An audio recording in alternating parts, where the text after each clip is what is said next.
Make the choice to begin anywhere in your life, and the journey has started. And along the way, be inspired.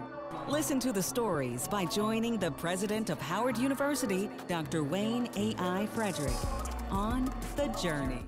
As our country continues to battle the coronavirus pandemic, our elected officials are working to balance constituents' desires for a return to normal with the need to ensure public safety and wellness.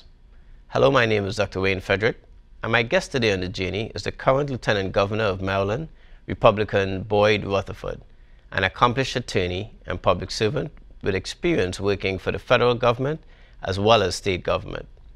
Lieutenant Governor Rutherford, welcome to The Journey. Well, thank you. I'm honored. It's always great to be able to speak to you and come back to the Mecca, even if it's just virtual. We'll make sure that we get back there physically as soon as possible. That's absolutely right. We'd love to have you. So I want to jump right in. I love to meet people from Washington, D.C. I moved here in 1988. I was a 16-year-old, and I tell people when you meet people who originally are from Washington, D.C., there's nothing like it. So with that in mind, tell me what it was like growing up here in the Chocolate City. It was a wonderful experience. I grew up in Northeast D.C. and in a neighborhood that the families were similar to mine. Many of them, African Americans who had their first opportunity to buy, houses and bought houses in that area in the mid to late 1950s. When, at a time where they probably couldn't buy houses everywhere in the city, and definitely not everywhere in the area because of restrictions, but all family environments, lots of kids, lots of guys in particular. There seemed to be more boys than girls, and so it was. I'm still close to many of the guys and gals that I grew up with to this day. Yeah, I first lived in Brooklyn in Northeast at the corner of 14th and Jackson. That's not far from. I grew up in Michigan Park, which is the next area beside Brooklyn. And so many of us, went to elementary school together at Bunker Hill Elementary, which is on Michigan Avenue. And playing at the field there, Turkey Thicket, which is in Brooklyn. And so, that's home. Yeah. So what was your school like at that time? Because at the time that you would have gone to school, the country would have been undergoing a significant change in terms of, school segregation. Although being in D.C. and in that neighborhood, it probably would have been different for you. Yeah, D.C. was a very different field because, whereas Prince George's County was going through busing, desegregation of busing in Prince George's County, D.C. in the 1970s, when I was in high school, was, some 87% African American. So there really wasn't that particular issue in the city. Now I went to public schools up until high school, and I went to Archbishop Carroll High School, a Catholic school, Catholic high school. And at the time, Carroll was all boys. It's now girls and boys in the school.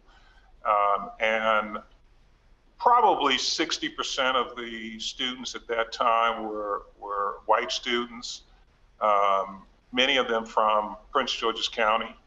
And but we really didn't have any racial issues, nothing that I can think of. I mean, and I think a lot of it is because it's all boys, so you didn't have girls that you're competing against. So there wasn't too much drama from that standpoint. We didn't have the challenges that I think Prince George's County had, particularly since they were going through the busing situations and some of the white flight that started to take place probably in the 80s and 90s. And what was your home life like? How did your parents influence, what you would eventually get involved in terms of public service? Well, you grow up in D.C. and the industry town is the industry of the town is government and public service. My parents were both government workers. My father worked at the post office. My mother worked out over at NIH, National Institutes of Health. And so, you read the Washington Post, you listen to DC media or watch DC media, and it's government and, service. My grandmother on my father's side was very active in social causes. She was a social worker, actually a Howard graduate as well. She got her master's in social work from Howard. But she was very active in the community, both on the civil rights side and just, issues affecting senior citizens and beyond. So there were a lot of conversations about, the issues of the day that happened around the dinner table or holiday events. And so, that helped to, I guess, shape things and just a general interest in policy and trying to do, what's best for people. Now, obviously, Howard University isn't far from where you grew up. Most kids, when they get a chance to go to college, they want to move as far away from home as possible. What kept you home in D.C. and made you go to Howard University? Well, I applied to Howard when I was coming out of high school, but I too wanted to get as far away from home as possible. And my first year, I actually went to school in Boston, and I transferred back to Howard. And that year that I was in Boston was during phase 1 busing. And there's an iconic picture of a mob beating an African-American with the American flag on the courthouse steps. This was a lawyer who just happened to be coming out of the courthouse, and at the time there was this big protest about busing in Boston, and he was attacked. And it was during a lot of that was going on my freshman year in college. And I mean, it was shocking for me because I'd come out of a city that, didn't have racial strife, particularly since it was 87%, African-American. And you always heard of Boston as the cradle of liberty and, the abolitionist movement, and Frederick Douglass had escaped to Boston. And so to get there and to see and hear the vitriol that was going on these issues where people were, throwing rocks and bricks at school kids and buses, it was shocking for this 18-year-old Washingtonian. So after my freshman year, I said, I'm going back to Howard. I'm going to go and just get my education at a school where I feel a little more comfortable, and came back. And so then, got my degree at Howard. And what was that experience like? Because you would have been here at Howard, again, during a period while there wasn't necessarily racial strife probably in the city.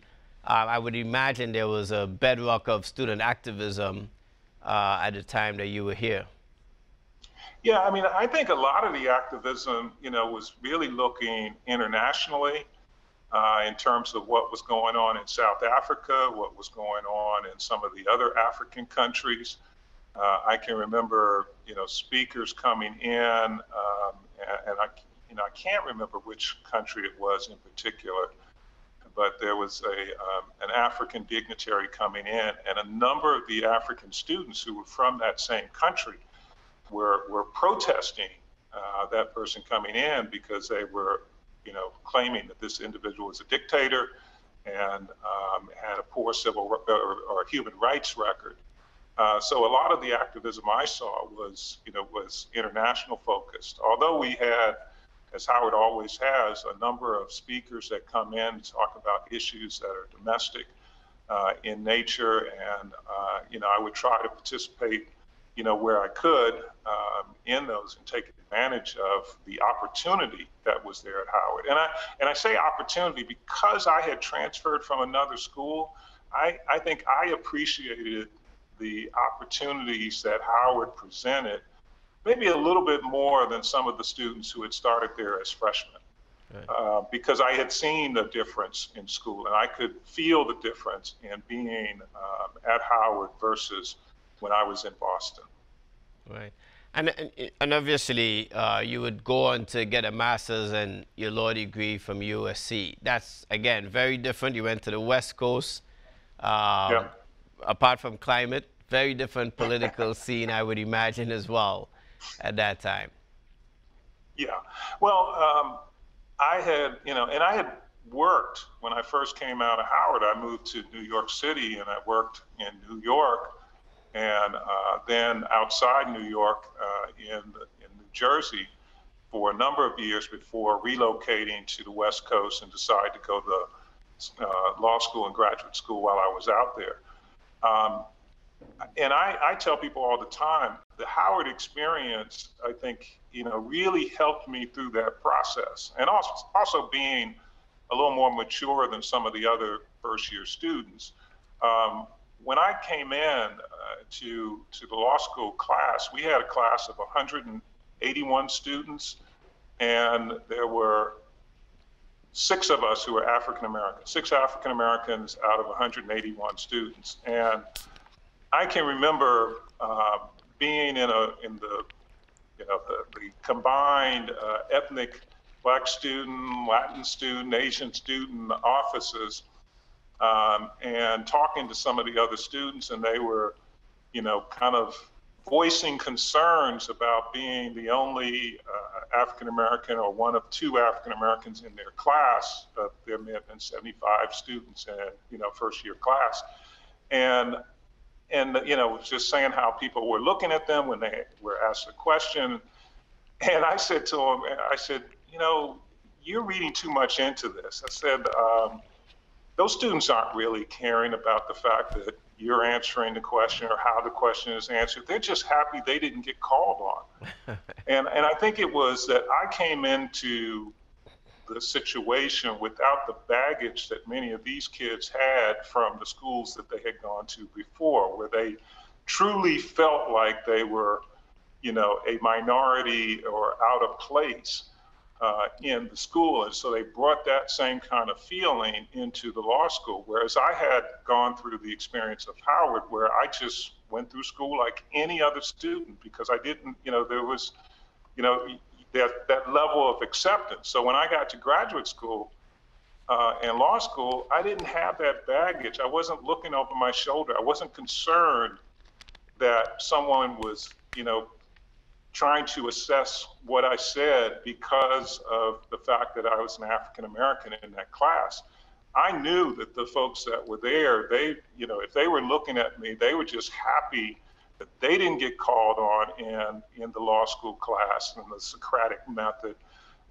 And they may have liked or disliked my response, but it wasn't anything that was something that I should worry about. And I would explain that to, the other students. Now, so as you finished, what drew you back into public service at that point? I understand that obviously you grew up in D.C. and that was, and the federal government obviously is the cottage industry, but the reality is that you were out on the West Coast, went to law school.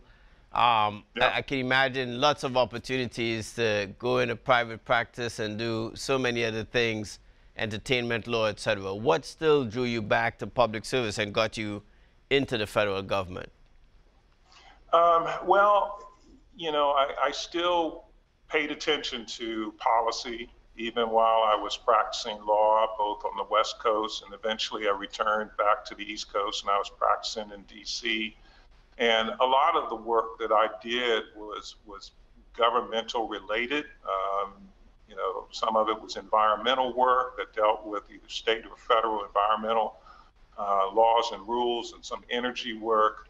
So I was still, getting involved in policy. And an opportunity came up to participate in, a possible appointment to federal government, a presidential appointment.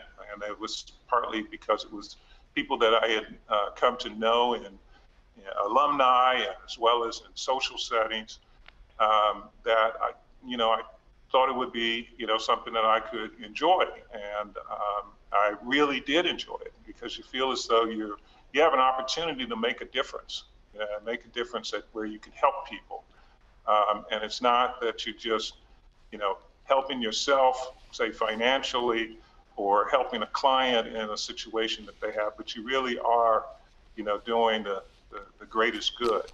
And so that was an opportunity that came up, and I continued once that opportunity produced itself, and moved on to others. Right. But I With that never in thought mind, about running for office, though. I had yeah. not thought about running for office Okay, until, and that's we'll get to exactly that. what my next question was going to be about.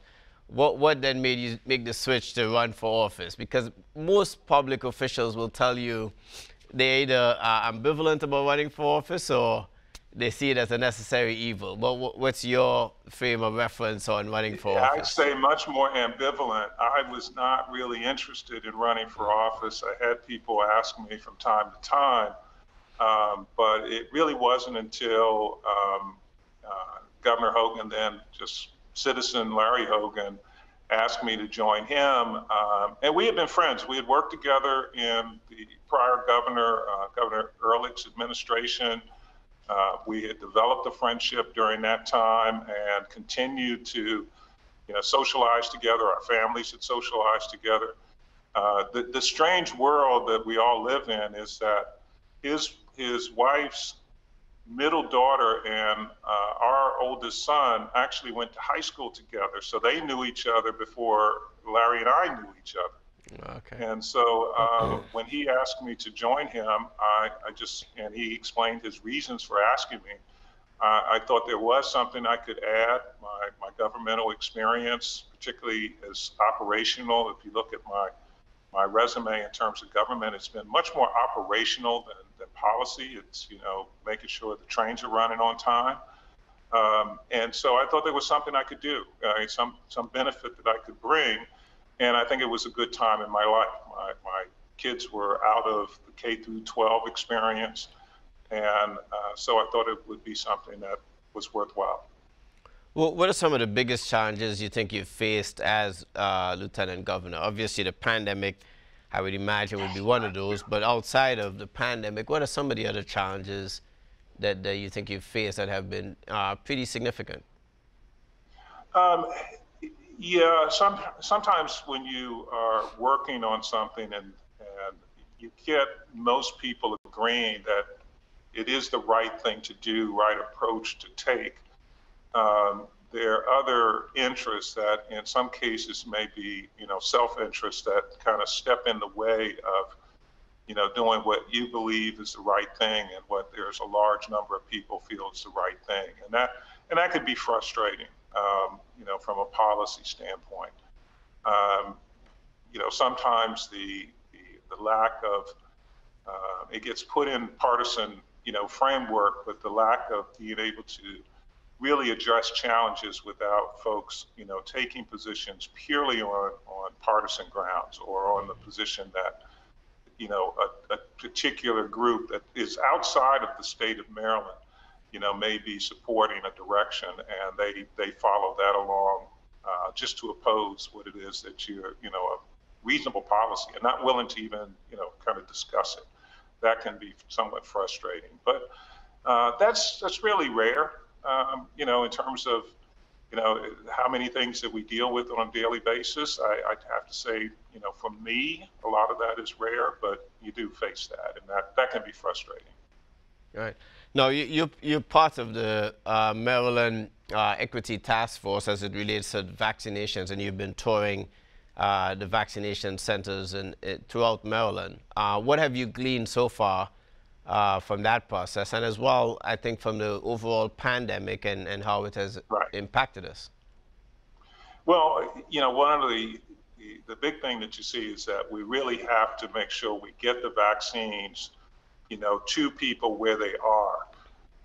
Having the facilities and having, large sites that are available to anyone to get the vaccines, it does help process a lot of people through at any particular time, but it doesn't often get to the vulnerable communities and those who don't have the transportation that's readily available or don't have the support structure in the way of family or friends or colleagues that can get them to the facilities. And so we have to get the vaccines closer to the people in the communities. And so that's one reason why we've engaged with a lot of the faith community particularly as we, early in the process have been focusing on senior citizens because they have been the most vulnerable population, is really making sure we get to people where they are, and we're utilizing, of course, now mobile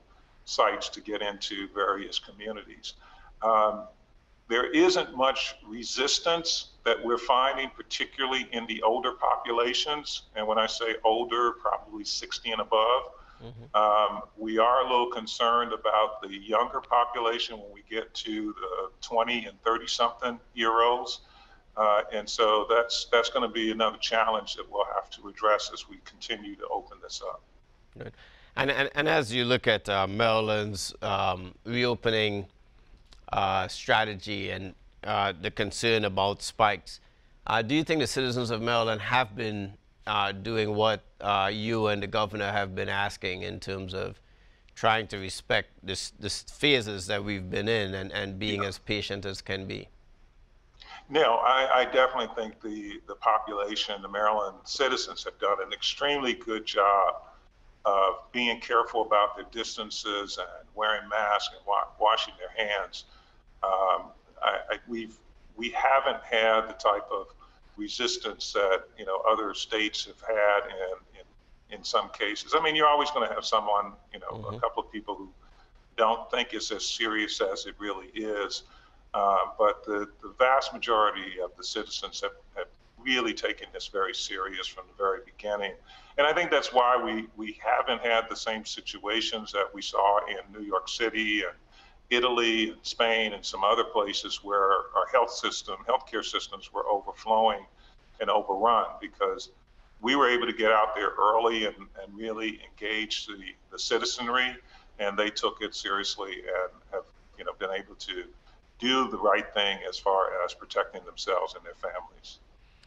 Infrastructure is a current hot topic. Maryland certainly, I would imagine, would have a lot of interest, major port, and as you go from the East Coast to the West Coast and traverse the state, lots of highways, bridges. What are your thoughts on America's infrastructure, Maryland's infrastructure, and what do you think is necessary to upgrade it if you think it needs upgrading? Right. We have been working over the last 6 years that we've been in office to really improve our roads and bridges. When we came in, there was a lot of reports with regard to the fact that we had some bridges that were in disrepair and roadway that had not been addressed in many years. And so we started out early on addressing those issues and have repaved most of the state highways, state roads in the state, have addressed the bridges that were graded as being deficient. And so from that standpoint, we're in a pretty good shape. Now, where we can use the help is making sure that we have broadband to as many people as possible, particularly in our rural areas, that last mile of broadband, as well as improving it in some of our urban areas, our urban core, particularly in Baltimore City. So from that standpoint, we can use the help. There are some areas, probably in wastewater treatment, that we could always use some assistance with. But in terms of the transportation side of it, we're doing fairly well. Now, we are getting assistance that started before the president's recent announcement with what's called the Howard Street Tunnel, and that's a rail tunnel. That the tunnel dates back to the 1800s. So it's not, doesn't have the size to take the double stack containers, cars that come out of the port. And so that's a project that the federal government is helping us along with CSX, who owns the rail line in the state, to make sure that, and then we'll have much more traffic coming through the port.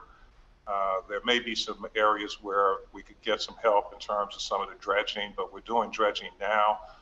So that could also help in terms of, with the larger freighters that are coming through because of the expansion of the Panama Canal. We're getting a lot more traffic coming into the Port of Baltimore.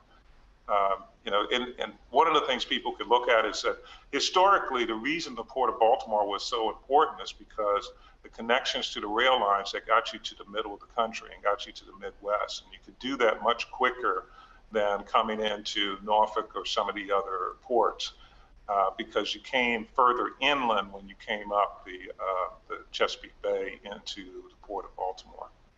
Understood.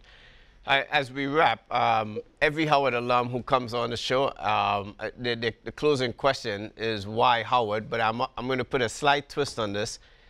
Political science is now the #2 subscribed major at Howard University from the undergrads for a variety of reasons. For those young people listening who see you in this position, very unique, what is your advice and why is Howard the place for them to fulfill their dream of becoming the next Lieutenant Governor Rutherford? Well, I think, I know that, Howard prepared me for whatever it was that I would decide to do at a later point. I did not envision at the time, being Lieutenant Governor. I studied political science and I studied economics. The political science probably was much more of an interest to me. The economics was, and be frank, I thought it would be more marketable to get a job because my objective, and it should be your objective, and I know your parents and whoever's helping you pay for this would feel the same way, is that you need to get a job when you get out of school. And so that was, I didn't want to be, still living in my parents' house when I, got out. And so, as far as Howard is concerned, it is going to prepare you for a future that you really can't envision at this point. 40 years ago, and it's a little longer than 40 years ago when I graduated from Howard, I did not envision being Lieutenant Governor. Now, I did think about law school, which I ended up doing 8 years after graduating from Howard. I went to law school, but I did not envision being in this position. So, you're preparing, and Howard will prepare you for that future. Thanks for being here. My guest today was Boyd Rutherford, Lieutenant Governor of Maryland. I'm Dr. President Frederick. Please join me next time on The Journey.